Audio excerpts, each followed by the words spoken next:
আসসালামু আলাইকুম ওয়া রাহমাতুল্লাহি ওয়া বারাকাতুহু। ইন্নাল হামদুলিল্লাহি নাহমাদুহু ওয়া নুসাল্লি আলা রাসূলিহিল কারীম, আম্মা বাদ। আউযু বিল্লাহি মিনাশ শাইতানির রাজীম। বিসমিল্লাহির রহমানির রহিম। প্রিয় মোহতারাম, আজকে ইনশাআল্লাহ আমরা আলোচনা করব সূরা আস-সাজদার দুটি আয়াত 10 এবং 11। সরল হলো, আর তারা বলে, আমরা যখন মাটিতে মিশে যাব তখন কি আমরা নতুন সৃষ্টি হব? বরং তারা তাদের রবের সাক্ষাৎকে অস্বীকারী। আউযু বিল্লাহি মিনাশ শাইতানির রাজীম। বিসমিল্লাহির রহমানির রহিম। রব্বি ইশরাহ লি সাদরি ওয়া ইয়াসসির লি আমরি ওয়াহলুল উকদাতাম মিন লিসানি ইয়াফকাহু কওলি। রব্বি জিদনি ইলমা। আলহামদুলিল্লাহ সুম্মা আলহামদুলিল্লাহ। মহান আল্লাহ পাকের দরবারে লাখ কোটি কৃতজ্ঞতা শুকরিয়া যে আবার আল্লাহ সুবহানাহু ওয়া তাআলা তার এই কোরআন মাজিদ আমাদেরকে শোনার বোঝার এক মহা ব্যবস্থা করে দিয়েছেন। এজন্য শুকরিয়া স্বরূপ আলহামদুলিল্লাহ। প্রিয় মোহতারাম, দূরের কাছের দেশে বিদেশে নতুন পুরাতন ভাই বোনেরা যারা ক্লাসে জয়েন করেছেন সবাইকে অশেষ ধন্যবাদ, শুকরান, জাযাকুমুল্লাহ খাইরান। নতুন ভাই বোনেরা যারা জয়েন করেছেন আন্তরিক মোবারকবাদ। আপনারা অবশ্যই আমাদের ডেসক্রিপশন বক্সের পিছনে ক্লাসগুলো লিঙ্ক দেওয়া আছে, সেগুলো দেখুন। আর নতুনভাবে ক্লাস আপলোড হচ্ছে, এভাবে ইনশাল্লাহ আমরা গোটা কোরআনকে বুঝে পড়ার চেষ্টা করব। আসুন শুরু করি। প্রিয় মোহতারাম, আজকে আমরা ইনশাল্লাহ আলোচনা করব সূরা আস-সাজদা 10 এবং 11 দুটি আয়াত, ছোট্ট দুটি আয়াত। অল্প সময় আপনারা ধৈর্য ধারণ করে প্রথম থেকে শেষ পর্যন্ত থাকবেন। বিসমিল্লাহির রহমানির রহিম। ওয়াকলু, ওয়া মানে আর বা অ্যান্ড, কলা মানে সে বলেছে, আর কলু মানে তারা বলেছে। ঠিক আছে, তো ওয়াকলু আর তারা বলে, আ ইজা, আ তারপরে ইজা, দুটি শব্দ। আ মানে কি, ইন্টারগেটিভ, প্রশ্নসূচক। আ মানে কি, আর ইজা মানে যখন। যখন কি, দলাল না, দলালা মিশে গেছে। দলাল তু আমি মিশে গেছি, দলাল তা তুমি মিশে গেছো, দলাল না আমরা মিশে গেছি। তো দলাল না আমরা মিশে গেছি, তারা বলে যখন কি আমরা মিশে গেছি। প্রিয় মোহতারাম, বলেন তো, মিশে গিয়েছি না হয় এখানে আমরা মিশে যাব, এটা কেন হলো? অতীতকালের ভার হওয়া সত্ত্বেও, ফেল ভার হওয়া সত্ত্বেও বর্তমানকালের বা ভবিষ্যৎকালে অর্থ প্রকাশ পেল। কেন পেল এটা আপনারা অনেকেই জানেন। দয়া করে এটার কুইজ আপনারা উত্তর দিবেন। মিশে যাব কেন হলো, মিশে গিয়েছি হয় না কেন, বর্তমান ভবিষ্যৎকাল অর্থ হলো কেন অতীতকালে শব্দ হওয়া সত্ত্বেও? জি, ফিল আর্দ, ফি মানে মধ্যে, আল আর্দ জমিনে। তো দেখেন, ফি হলো কি হরফে জার, আর্দের সাথে জের হয়ে গেল। যখন আমরা মাটির সাথে বা জমিনের সাথে মিশে যাব, তারা বলে আ ইন্না, আ আবার দেখেন প্রশ্ন করছে, আ মানে কি, আ মানে কি। এখানেও আ মানে কি ইন্টারগেটিভ, এখানেও আ মানে কি, ইন্না নিশ্চয়ই আমরা। দেখেন ইন্নার সাথে এই নাটা যোগ করা হয়েছে, ইন্না না যোগ করা হয়েছে। তো আমরা হলো, কেননা আমাদের হইল না, কেননা এই যে ইন্না আন্না লাকিন্না লাইতার সাথে যখনই আপনার পসেসিভ প্রোনাউন মিলে তখন অর্থটা হয় পার্সোনাল প্রোনাউনের মতো, আমরা হয়ে গেল। তো এটা কালার দিলাম, কি কালার দিলাম? গোলাপি কালার, এটা রেড কালার। ক্লিয়ার? জি। তো ইন্না নিশ্চয়ই কি আমরা, লাফি অবশ্যই মধ্যে, খলকিন জাদিদ নতুন সৃষ্টি হব। অর্থাৎ আমরা যখন মাটির সাথে মিশে যাব তখন কি আমরা আবার নতুনভাবে সৃষ্টি হব? প্রিয় মোহতারাম, এই আয়াতগুলো তখনকার সময় সেই মূর্খ কাফের মুশরিকরা রাসূলুল্লাহ সাল্লাল্লাহু আলাইহি ওয়াসাল্লামকে প্রশ্ন করতো, আরে আমরা তো যখন মিটে যাব, হাড় গোড় গোস্ত মাংস পচে সব মাটির সাথে মিশে যাবে, এটা আবার নতুন করে কি সৃষ্টি হবে? নতুন করে আবার কিসের হিসাব নিকাশ, কিসের হাসর নসর, কিসের আখিরাত, কিসের পুলসিরাত, এইরকম হাবি যদি তারা প্রশ্ন করত। প্রিয় মোহতারাম, সে কথাটাই আল্লাহ আমাদেরকে এখানে বোঝাচ্ছেন। তবে আমরা তো এটা বিশ্বাস করি না। আমরা তো মরে যাব, কবর হবে, প্রশ্ন হবে, তারপরে হাসর নসর হবে, আল্লাহ আমাদেরকে আবার তুলবেন, এটা তো আমরা বিশ্বাস করি। আসলে সে কাফের মুশরিকদের সাথে আমাদের পার্থক্য কি? তারা বিশ্বাস করে নাই এবং সেই অনুযায়ী কাজ করছে অবিশ্বাসের মতো। আর আমরা বিশ্বাস করি, আমরা সেই অনুযায়ী কাজ করি না। বিশ্বাস করি কিন্তু কাজটা করি কাফেরদের মতো। এই হলো আমাদের পার্থক্য। আমরা বিশ্বাস করি কিন্তু আমরা 5 ওয়াক্ত নামাজ পড়ি না, আল্লাহকে সেজদা করি না। আমরা বিশ্বাস করি কিন্তু আমরা জাকাত দেই না। আমরা বিশ্বাস করি কিন্তু আমরা ক্ষমতা আপনার যোগ্যতা থাকা সত্ত্বেও আমরা হজ করি না। এ হলো কাফের মুশরিকদের সাথে আমাদের বিশ্বাসের পার্থক্য। ওরা বিশ্বাস করে না, কাজও করে না, আর আমরা বিশ্বাস করি কিন্তু আমরা কাজ করি না। তো এটার অর্থটা কী দাঁড়াচ্ছে ভাই? এটা অর্থ আরেকটা পরিচয় আমার হলো, আমি মুসলমান থেকে আমি মুনাফিক হয়ে গেলাম। ওরা কাফির রয়ে গেল, আমি মুসলমান এবং আমি মুনাফিক হয়ে গেলাম। আর মুনাফিকের স্থান জাহান্নামে কোথায়? একদম তলদেশে। অর্থাৎ মুনাফিকের উপরে কাফেররা থাকবে। চিন্তা করেন, আসুন বোঝার চেষ্টা করি। প্রিয় মোহতরম, এই ছেলে লক্ষ্য করুন, এখানে কলা, এটা তো আপনারা পারেন, ফেলো ভাব, কলা, কলু, ইয়াকুলু, এই দলাল না, এটা কীভাবে আসলে দেখেন। দলাল না হলো গিয়ে 1 নম্বর ভাব 10 নম্বর দলে পেয়ে আমরা শ্রদ্ধা সে বাধা দিয়েছে, ইয়া শুদ্ধ সে বাধা দেয় বা দিবে।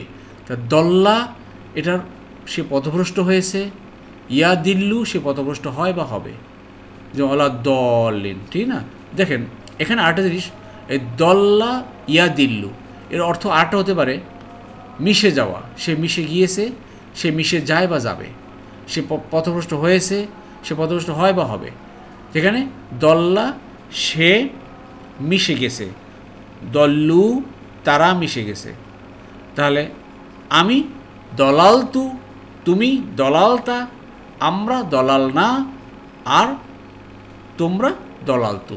তা আমরা মিশে যাব, দলাল না, এই যে না, ঠিক আছে? আশা করি বুঝতে পেরেছেন। জি, এরপর আল্লাহ বলছেন বাল, বরং, হুম মানে তারা, বিলিক ই, বি, আবার দেখেন বি মানে হরফে জার, লিক আ থেকে লিক ই হয়ে গেল, জের হয়ে গেল। লিক মানে সাক্ষাৎ, বরং তারা সাক্ষাৎকে, কার? রব্বিহিম, তাদের রবের, কাফিরুন অস্বীকারী, দেডি নাই। বরং তাদের কার্যকলাপ তাদের প্রমাণ করেছে যে তারা মরবে না, আর মরে আল্লাহর কাছে যে ফিরে যাবে, আল্লাহর কাছে সাক্ষাৎ হবে, এই সাক্ষাৎ তারা বিশ্বাস করে না। এই হলো তাদের অবস্থা। তাই প্রিয় মোহতারাম, আসুন বোঝার চেষ্টা করি কথাগুলো। আল্লাহ আমাদেরকে খুলে খুলে এভাবে বর্ণনা করার, বোঝার এক মহা ব্যবস্থা করে দিয়েছেন। আর এই ব্যবস্থাপনার মধ্যে যারা আপনারা সম্পৃক্ত হয়েছেন, আল্লাহ আমাদের অনেক অনেক নিয়ামতে ভরপুর করে চতুর্দিক থেকে আমাদেরকে কি বলবো সব দিয়ে দিয়েছেন ভাই। এখন লুপে নেওয়ার সময়। জি, যাই হোক মতাম, প্রত্যেকটা কালার দিকে খেয়াল করবেন, অর্থে দিকে খেয়াল করবেন। রব্বি হিম, দেখেন এখানে হুম মানে তাদের, হিম হয়ে গেল কেন? এই যে জেরের কারণে, জের, রব্বি হয়ে গেল রবের, ক্লিয়ার? রবের, রব্বে, হ্যাঁ, জেরের কারণে হুমটা হিম হয়ে গেল। আশা করি বুঝতে পেরেছেন।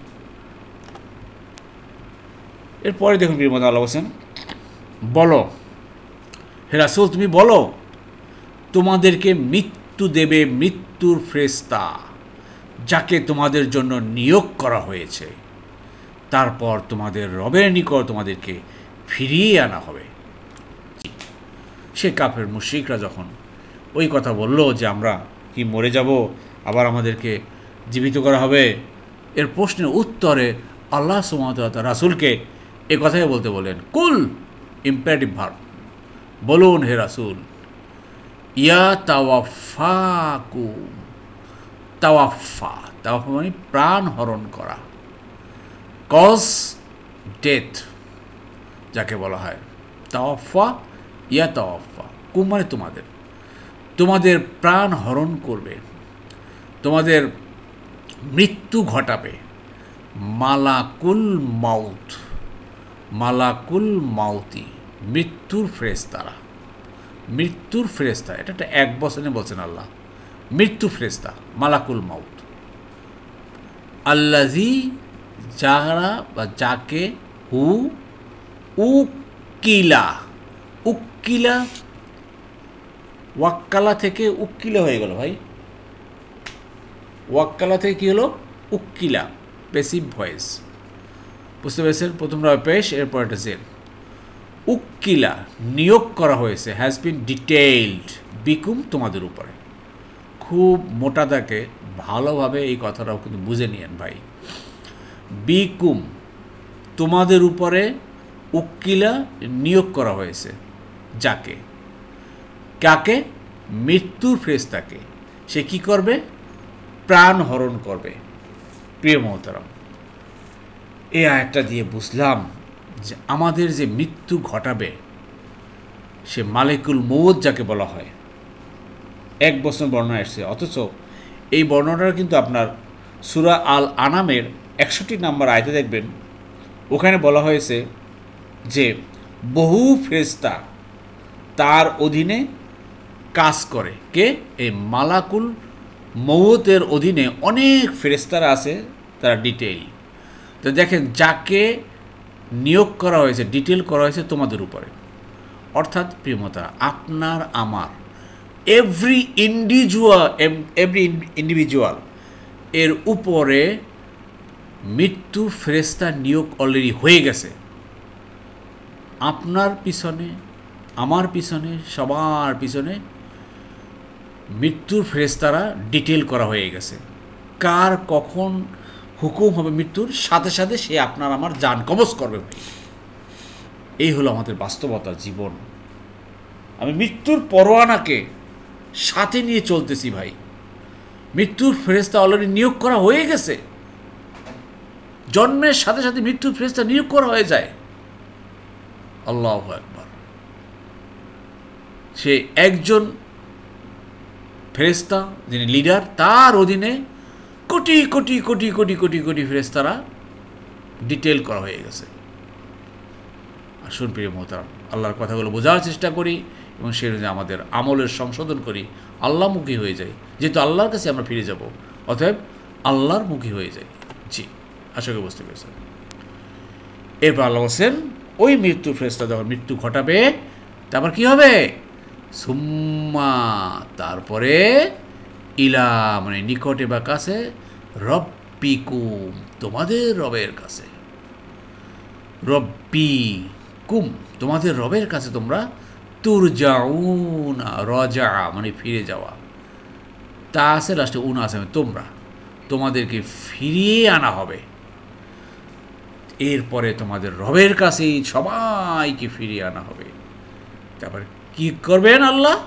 ফায়ুনাব্বিউকুম বিমা কুনতুম তা'মালুন, তারপর তিনি একটা একটা করে খবর দিবেন, জানিয়ে দিবেন তোমরা যেই যে আমল করতা। তা আসুন প্রিয় মোহতারাম, প্রত্যেক দিন যাতে আমি ভালো আমল করি, সেই আমলের দিকে আমরা তাকাই প্রতিদিন, প্রতি মুহূর্তে। এই জন্য আমি প্রায় বলে থাকি ভাই, 5 ওয়াক্ত সালাতকে করব আমরা, রমজান মাসে রোজা রাখবো, নফল রোজা কোন কোন দিনে রাখতে হয় সেই নফল রোজাটা রাখবো, সাদকা করব আমরা প্রতিদিন ভাই। সাদকার একটা অভ্যাস করেন। যারা মসজিদে নিয়মিত যান, প্রতিদিন মসজিদে কমপক্ষে হলেও অন্ততপক্ষে 10টা টাকা মসজিদে দান করে আসবেন। সাদকা সাদকা সাদকা, এই সাদকা আপনাকে আল্লাহ বহুত গুণে বাড়িয়ে দেবেন। বহুত পরিমাণ পাহাড় সমান আপনাকে আল্লাহ দিয়ে দিবেন পুরস্কার। তো এইভাবে যেহেতু আমরা আল্লাহর কাছে ফিরে যাব, অতএব আমরা সেই ভালো আমলগুলো করি। দিনের প্রচার প্রসারের জন্য, এই কোরআন প্রচার প্রসারের জন্য আপনার যা যা দরকার, যে যতটুকু পারেন সেই কাজটা চালিয়ে যান ভাই। মৃত্যুর দূত আমার পিছনে লেগে আছেন, আমার ঘাড়ের একদম কাছে আছেন। যখনই আল্লাহর হুকুম হবে তখনই সাথে সাথে আমার প্রাণ হরণ করবে ভাই। আমরা কেউ দুনিয়াতে থাকতে পারবো না, সবাইকে চলে যেতে হবে। আসুন আমরা আজকের এই আয়াত থেকে বোঝার চেষ্টা করি এবং সেই অনুযায়ী আমাদের কর্মপন্থা, আমাদের আমল নির্ধারণ করি, আমাদের কি করা উচিত, কি করা উচিত না। আল্লাহ আমাদের সবাইকে বোঝার তৌফিক দান করুন। আমিন আমিন। প্রিয় মোহতরম, এই সেলাই লক্ষ্য করুন, এখানে তুরজাউন কীভাবে আসলে একটু খেয়াল করেন। ক্রিয়ার 1 নম্বর ফর্ম 4 নম্বর দলে পাই, দরাবা সে আঘাত করেছে, ইয়াদরিবু সে আঘাত করে বা করবে, রজা সে ফিরে এসেছে, ইয়ারজিউ সে ফিরে আসে বা আসবে। এবারে এটা অ্যাক্টিভ ভয়েস। প্যাসিভ ভয়েসে কী হয় ভাই? রজা হয়ে যাবে রুজিয়া, পেসিভ ভয়েসে কী নিয়ম? অ্যাক্টিভ ভয়েসে জের জবর পেশ যাই থাকুক না কেন, প্রথমটা হবে পেশ, এর পরেরটা হবে জের। তো রজা হয়ে গেল রুজিয়া, মানে তাকে ফিরানো হয়েছে। আর বর্তমান ভবিষ্যৎকাল কী হবে ভাই? প্রথমটা পেশ, শেষের অক্ষরের পূর্বের অক্ষর হবে জবর। তাহলে ইউর যাও, ইউর যাও তাকে ফিরানো হবে, ইউর যাও। আমাকে ফিরানো হবে উর যাও, তোমাকে তুর যাও, আর তোমাদেরকে তুর যাও না, আমাদেরকে নূর যাও। ক্লিয়ার? তো রুজিয়া আর এগুলো বর্তমান ভবিষ্যৎকাল। বর্তমান ভবিষ্যৎকাল ইয়া যেহেতু আছে, অর্থাৎ ডান পাশের এই টেবিলটা দেখবেন। আর যদি তাকে ফিরানো হয়েছে রুজিয়া, রুজিউ তাদেরকে, রুজিতু আমাকে, রুজিতা তোমাকে, রুজিনা আমাদেরকে, রুজিতুম তোমাদেরকে ফিরানো হয়েছে অতীতকাল, এটা বর্তমান ভবিষ্যৎকাল। আশা করি প্রিয় মতো বুঝতে পেরেছেন। আর না বুঝলে দয়া করে আপনারা এই যে আমার দ্বিতীয় স্লাইডে দেখুন, তা হলো এই যে কোরআনের ভাষা শিক্ষা সহায়িকা, এই বইটি যারা এখনও নেননি, সংগ্রহ করেননি, দয়া করে এই বইটি সংগ্রহ করে আপনারা এই গ্রামারের নিয়মগুলো ভালোভাবে বোঝার চেষ্টা করেন, তাহলে কোরআন বুঝতে পারবেন। আমাদের একটাই টার্গেট ভাই, কোরআনকে বুঝে পড়া। কোরআন বসে বসে তেলাওয়াত করা না, কোরআন আসছে বোঝার জন্য। আমরা বুঝে বুঝে পড়ব এবং সে অনুযায়ী আমাদের আমলকে সংশোধন করবো ইনশাআল্লাহ। যাই হোক প্রিয় মোহতারাম, আশা করি আজকে ক্লাস থেকে অনেকেই বুঝতে পেরেছেন। না বুঝলে নো টেনশন, কোনো লেগে থাকেন, ইনশাল্লাহ বুঝতে পারবেন।